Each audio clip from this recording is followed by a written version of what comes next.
Hello मेरे प्यारे दोस्तों, आप सभी का स्वागत है हमारे न्यू चैनल में। चलिए दोस्तों, कहानी को हम स्टार्ट करते हैं। कनक आज सुबह से ही बहुत ही उदास और परेशान थी। माँ के बार बार पूछने पर भी उसने कुछ नहीं बताया। वो अपने कमरे में सुबह से ही घुसी हुई थी। आज उसने अपना फ़ोन भी बहुत ज़्यादा इस्तेमाल नहीं किया था।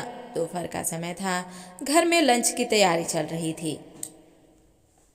सुनीला खाना टेबल पर लगा रही थी कि उसने घर की डोरबेल बजती है। प्रेम, जरा देखना कौन है दरवाजे पर, मेरे हाथ में खाना है। सुनील ने अपने बेटे से कहा।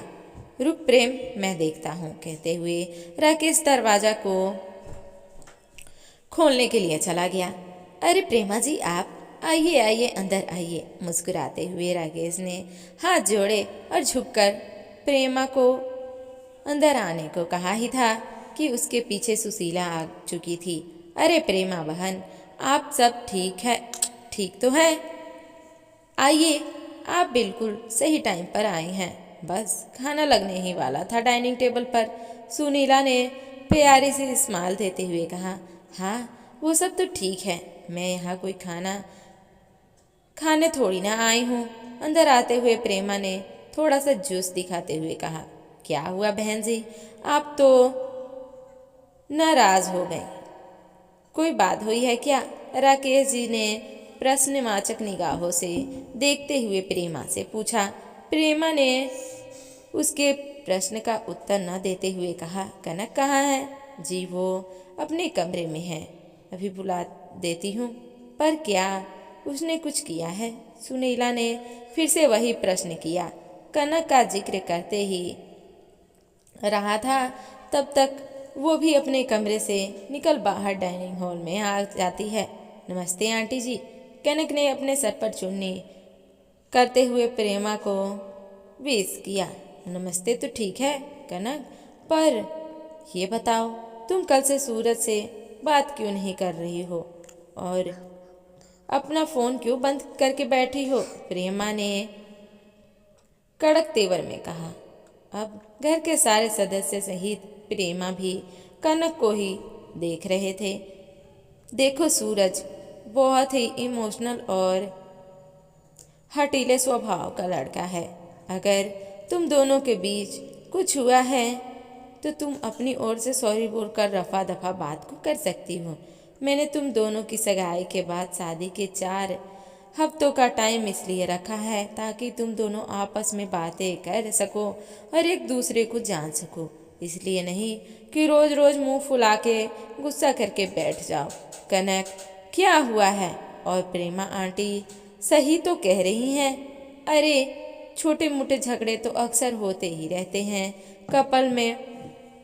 अब हमें ही देख लो, शादी के इतने दिनों बाद भी तेरी माँ मेरे से रोज झगड़ा कर लेती है, फिर भी मुझे सॉरी बोलकर मामला को रफा दफा करना ही पड़ता है। राकेश ने कनक से जोली अंदाज में स्टाइल के साथ कहा। आप तो रहने ही दो, बच्चों को ऐसे टाइम पर भी ना ये ही एक्सप्लेन देना। बेटा कनक, अगर कुछ है तो हमें बताओ। कल को आपकी शादी सूरज से होनी है। इतना अच्छा लड़का हमें फिर नहीं मिलेगा। प्रेमा दीदी सही कह रही थी। सुनीला ने भी कनक को समझाने की कोशिश की। कनक, हम तो अपनी दोनों फैमिली के भले के लिए ही कह रहे थे।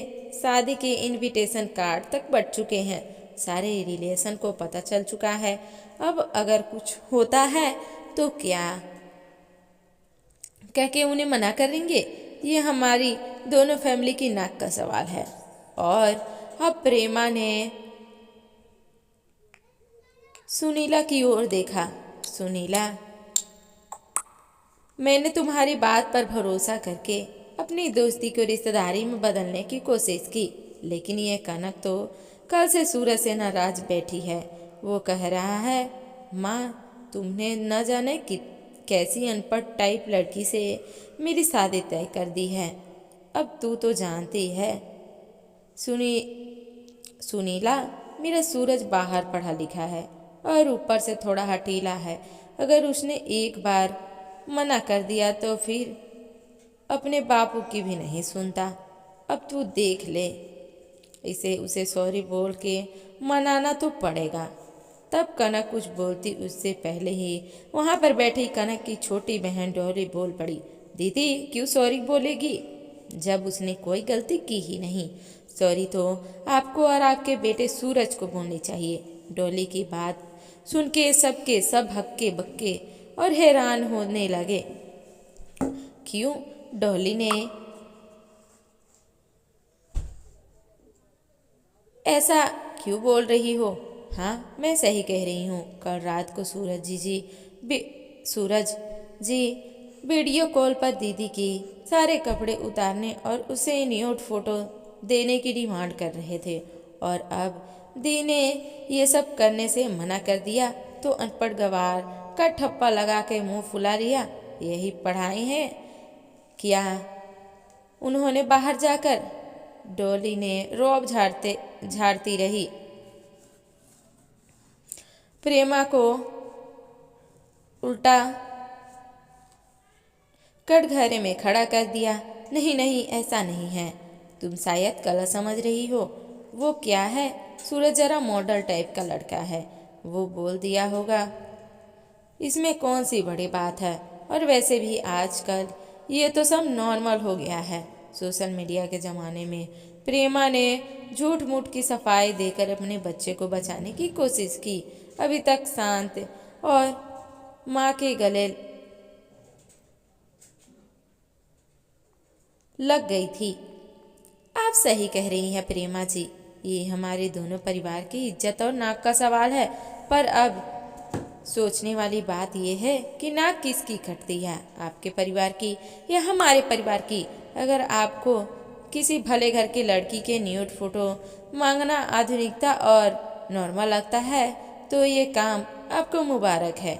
ये सब हमसे तो नहीं हो पाएगा। राकेश जी ने अपने दोनों हाथ से अपने आंसू पोंछ लिए और फिर प्रेमा के आगे हाथ जोड़ लिए। प्रेमा, तू सब कुछ जानकर भी अनजान बनते हुए मेरी बेटी से सॉरी बोलने के लिए यहाँ तक चली आई। पर कोई बात नहीं, मैं तेरे घर पर तेरे बेटे की कोई हरकत पर यह भी कहने नहीं आऊँगी कि तेरा बेटा मेरी बेटी के आगे सॉरी बोले, क्योंकि इतनी गिरी हुई सोच रखने वाले इंसान को मैं अब दोबारा देखना भी पसंद नहीं करूँगी। अब तुम जा सकती हो। प्रेमा अब कुछ बोलने लायक ही नहीं रही थी। वो अपना सा मुंह लिए चुपचाप वहाँ से जाने लगी। राकेश और सुशीला अपनी बेटी को अब गर्व से सीने से लगा लेते हुए कहते हैं, ऐसा पढ़ा लिखा होने से अनपढ़ गवार होना ही लाख गुना अच्छा है। धन्यवाद दोस्तों। कहानी आप लोगों को कैसी लगी कमेंट करके कमेंट बॉक्स में ज़रूर बताइएगा, और मिलते हैं कोई और नई रोमांचक स्टोरी के साथ। तब तक के लिए बाय बाय।